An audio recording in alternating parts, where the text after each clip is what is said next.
Collectively, the clean energy industry includes over 1,000 companies that employ over 15,000 people in our state.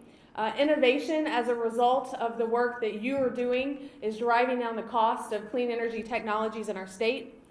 The purpose of tonight's event is for our state's elected leaders to learn more about this growing industry and what it means for job creation and investment here in North Carolina. Just want to say thank you for what you're doing. You know, as an architect, I am a LEED accredited professional. I've designed a lot of the facilities that you put your products in. And we've designed, you know, LEED silver and platinum projects and LEED gold projects all over the state and all over the country. And I want to thank you for the innovation that you do, for the work that you and your teams do to innovate in America. You know, we've really, in a lot of ways, in a lot of industries, we've lost this ability or desire to go out and innovate and to go out and create new things. And you're doing that at light speed right now. I like to tell people that are doing these types of things. So, you know, Edison certainly didn't invent the light bulb in a day. He didn't get it right his first try. And the Wright brothers didn't fly the first time they tried to do that as well. And if you think about how far that solar and wind energy and renewable energy has come just in the last few years, it's pretty amazing to look at the advances that you have made.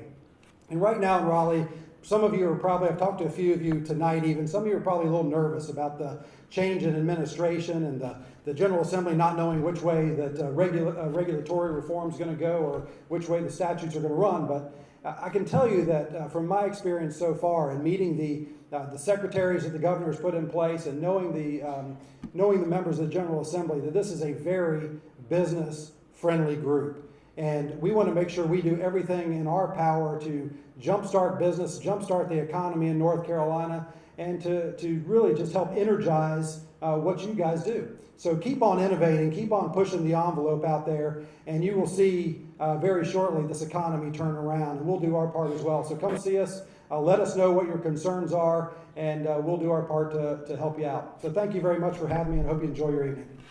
I got to meet some entrepreneurs from my district that started a little company called Southern Energy Management.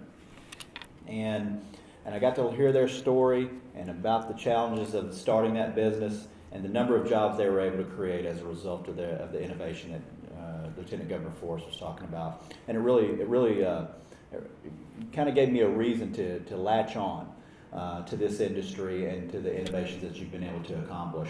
My passion for energy came more because I hate waste and I hate inefficiency and I love innovation. And so when I was reading in my local business journal about a company that was doing some really innovative things in order to increase energy efficiency and decrease wasted efficiency, I called them and I said, how did you it was a solar installer, Sun Energy One, up in, not actually in my district, but up in the county. And I called him, I said, how do you get people to do this? And they said, because it makes sense financially. And he sat down in the room and on a whiteboard, he did this spreadsheet about the financial implications of the types of projects they were doing. They happened to be doing one with a gentleman who was noted. It was his shoe show, and I will say this because he'll admit it. He considers himself a tightwad. And so there were other articles in the Charlotte Business Journal about his putting 1 million square feet of solar on the top of his storehouse. So I called him to say, I'd really like to talk to you about why you, a self-proclaimed tightwad, decided that energy efficiency and solar was something you wanted to do. I went and met with him, and he started to talk about the business impact and why it made money. And then as I put it all together, I began to ask them, well, what about the jobs? What about the innovation? What about the ripple out effect on it? And that's what actually helped to sell me on the idea that what you're doing is good for all of North Carolina, not because it's green this way, the way we normally think of, but green this way. It brings jobs, it brings innovation, and it really is going to help us enter into this century in the position we need to be to thrive. So we appreciate your work and would love to help you whenever we can. Tonight we hosted a legislative reception. What do you feel is the takeaway for those who attended tonight? Well, I think a lot of legislators are new. They weren't here when we debated these policies that are working so well in our market. And so this was an opportunity to meet all of the jobs and employers' opportunity investment that their predecessors made possible. So this was kind of their introduction for a lot of them tonight to the clean energy industry, what makes it tick, and what it needs. Now they can take that back to their offices and talk about it with their colleagues, and I think continue to adopt responsible clean energy policy for our state's economic future. Earlier, at the association's policy update meeting, Ivan expressed optimism about North Carolina's new governor's administration and energy policy. How this is a great and challenging time for all of us. The North Carolina Sustainable Energy Association, $1.6 million budget. We have 13 staff. We were founded in 1978. We promote renewable energy and energy efficiency to the benefit of North Carolina through public policy, education, and economic development. And we will keep at it until we come out of this legislative session and through these regulatory dockets and through our local government challenges, continuing to bring people together, convene people, identify the problems, solve those problems, and keep advancing the use and understanding of clean energy in our state. Michael Youth, the NC Sustainable Energy Association's policy director, briefed industry members on issues before the NC Utilities Commission, in which the association is advocating. And we have asked the Utilities Commission to open a separate rulemaking docket to revisit the Commission's rules that deal with accessing customer data. And when I say accessing customer data, we're talking about three types of access. First, we want the Commission to promulgate rules that make it easier for customers to access their own data. We want rules that make it easier for third parties to access a customer's meter level data. And then we want rules that make it easier for third parties like research institutions, local governments, and multi-tenant building owners to access aggregated data. I am Betsy McCorkle. Betsy McCorkle, the association's Director of Government Affairs, introduced the association's 2013 legislative agenda.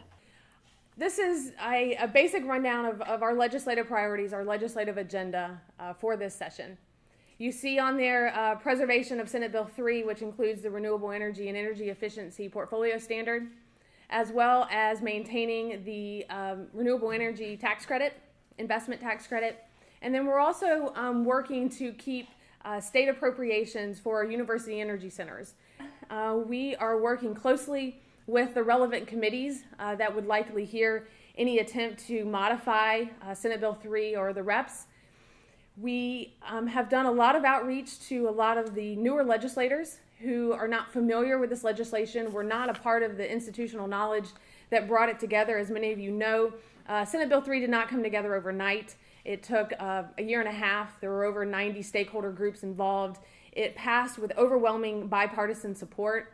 So it was a very popular bill, and it has been very successful. I also don't think that it's likely that our tax credit would be completely done away with.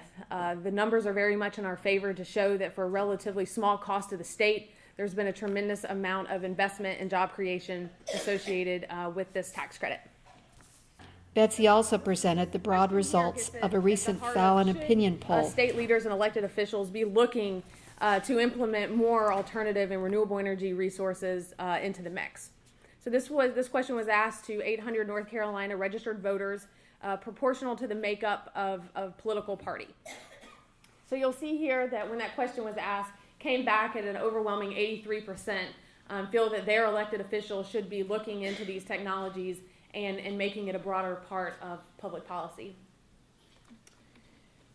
When we asked about the renewable energy and energy efficiency portfolio standard, you can see when they were asked if they felt like this legislation was a good idea or a bad idea, that almost 70% came back saying that it was a good idea.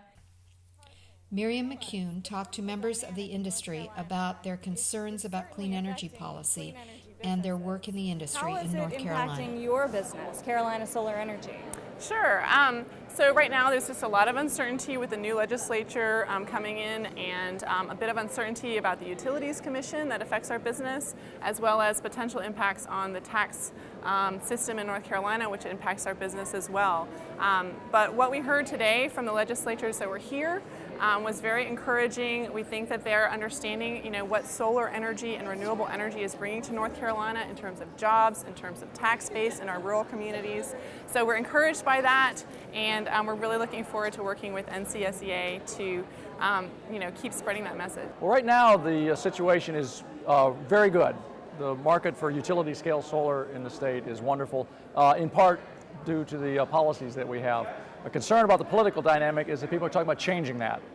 And if we change it, we run the risk of basically killing the golden goose. In 2001, there was no solar industry in North Carolina. And in fact, our friends, when we told them we were going into the solar business, said, "What is that? And are you crazy?" And we said, "No, we believe this is the future." And over several years, we saw our business develop. And in 2007 was a real turning point for our industry. When the REPS standard was passed in the legislature, it was a true catalyst for our industry, and we began to see real development. And from 2007 on, of course, now we've just seen a tremendous development in the industry that we never could have achieved without the support of our legislators. A lot of people are interested in the growth of solar in North Carolina. I think there's some worries about market participants and, will the particulars about the North Carolina tax credits, the avoided cost filing, and the REPS rider, will they be sustainable for the long term? But overall, I feel like the people here were very, interested in seeing the growth of the industry. I think that first and foremost, when you can have an event and have an opportunity for people to gather and to just share their successes and their challenges with one another and understand, I think you gain a greater impact than staying separate and just relying on what you read in the media, or you're able to kind of get everybody out of their silos. And so when the NCSEA has the ability to sponsor this and draw these people together, I think it just all makes us stronger. It makes the industry stronger. It makes us find the ability to work together to find solutions. So it's a win-win for everybody. The farms that we build, and we build them all over the state, are in rural North Carolina. Each farm that we build represents a $10 to $20 million capital investment in that community, so tax base and tax revenue, and that's a tax base that comes with no new infrastructure, no new schools, no new roads, no water systems and the like, and so it's a real benefit to the local government. The landowners get a lease payment that's in excess of what they could do, farming the land or other uses. They don't have to worry about the vagaries of crop prices or weather in that regard. So for them, it's a risk management strategy. And then, of course, there's the direct expenditure in the communities. Each of the projects that we do, the typical 5 megawatt AC solar farm, is about $1 million of expenditure in the local community. Half of that in payroll for the laborers, the installers that we've hired in that community. The other half in lodging, fuel, food, rental equipment and the like. So a pretty big impact to the local community. Some of the economic developers that we've talked to in those counties tell us that this represents the biggest boost to their tax base that they've seen in almost a decade.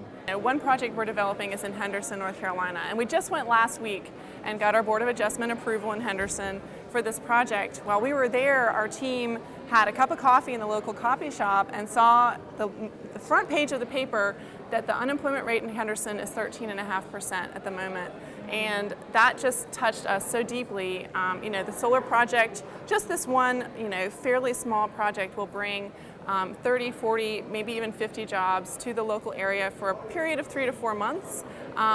But at least it's adding something, and it'll then be adding a tax base to that community for the next 20 years. So we feel so proud about that. That's just one very small project that's happening all across North Carolina. The solar industry is just, fueling rural growth. In 2013, I am looking forward to creating a sustainable market for smaller rooftop solar systems, as well as implementing a green building program that is born right here in North Carolina. Southern Energy Management is pioneering a green building program for our entire industry that's referred to, that we're calling Eco Home. The governing body of our industry has awarded Southern Energy Management and Eco Home with the Best Idea for 2012 award, as well as Southern Energy Management just got the 7th year in a row the Energy Star Partner of the Year award, Sustained Excellence for our work in sustainable energy. What a lot of people don't realize is that in the state of North Carolina, our utilities are a regulated monopoly, which means that our consumers don't have choice. From our experience, we know that consumers, both residential and small commercial, want choice. And so whatever we can do to offer them that choice and to give them cost-effective strategies to invest in renewable energy is something that will reap benefits. How do you think businesses and decision makers can work together in the future to ensure long-term market potential? You know, I think they need to look at the options of, you know, the different options of generation of electricity and say that, you know, we could do solar, we could do wind, we could do gas, we can do nuclear. And what are the advantages and disadvantages of each? You know, so in my mind, there are certain advantages of solar and wind where you have, it's a natural price hedge against natural gas. If you go with the utility traditional model, it is natural gas and big nuclear. Natural gas is very volatile in price. I don't think our consumers would really like that volatility. You know, when it goes up, it's fine now, but eventually it'll go back up. There'll be constraints in the supply. Big nuclear is bet the balance sheet approach. I mean, it's huge, it takes lots of money, big companies, but it's not flexible. And I think in the future we need to look at flexible energy, very small compartmentalized energy, that if you have big plants that can't cycle down, that's not good. If you have a lot of small plants that can meet the needs and you can be a little bit more diverse, that's better. You need a diversified portfolio of options in the future. You really should not select a group. You should put a portfolio together that allows the broadest amount of benefits to the customer. Why should a typical North Carolinian care about renewable energy development in North Carolina? I think the normal North Carolinian would like to have stable electric prices. And if there's more renewable energy, there'll be more stable electric prices. It's hard to do a budget in a family if 1 month you're at this price of your electric bill and the next month, because there's a fuel rider and all of a sudden there's a spike in gas price, it goes up. It's really hard for them to budget and manage their expenses. We are sitting on some really viable resources that I feel we would be really foolish to not take advantage of. My region in particular, there are a lot of North Carolina farms that could be converting their swine and poultry waste into energy. There are a lot of landfills that have been capped years ago that can serve no other purpose other than sitting there dormant unless used to convert their resources into energy.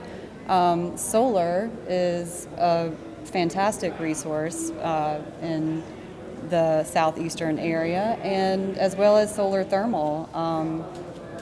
And as long as, you know, and with that wind, offshore wind is another great opportunity to not only power North Carolina, but to possibly even sell some of that energy to surrounding states such as Virginia, where the electricity prices are much higher.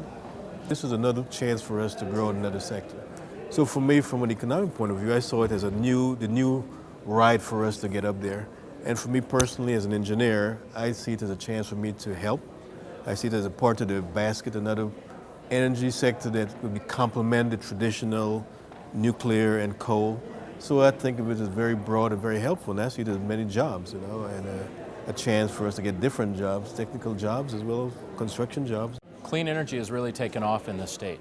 You probably know someone who is either using clean energy right now or is employed in the industry. You just may not have talked to them about that because it's not always on your mind. So I think that's probably, it's in your community right now. It's actually in all 100 counties, and there's people working in this industry in all 100 counties. It's part of the fabric of our state's economy, and I think that people just need to know that. Now, more long term, you know, what does it really mean to the average North Carolinian? Well, everyone's worried about their bills. And they're not just worried now in this recession, but the next recession and the recession after that. And what are we looking at for our costs of energy in the future? Well, we're looking at, right now, the only affordable resource that we use is natural gas, and it's not going to be affordable forever.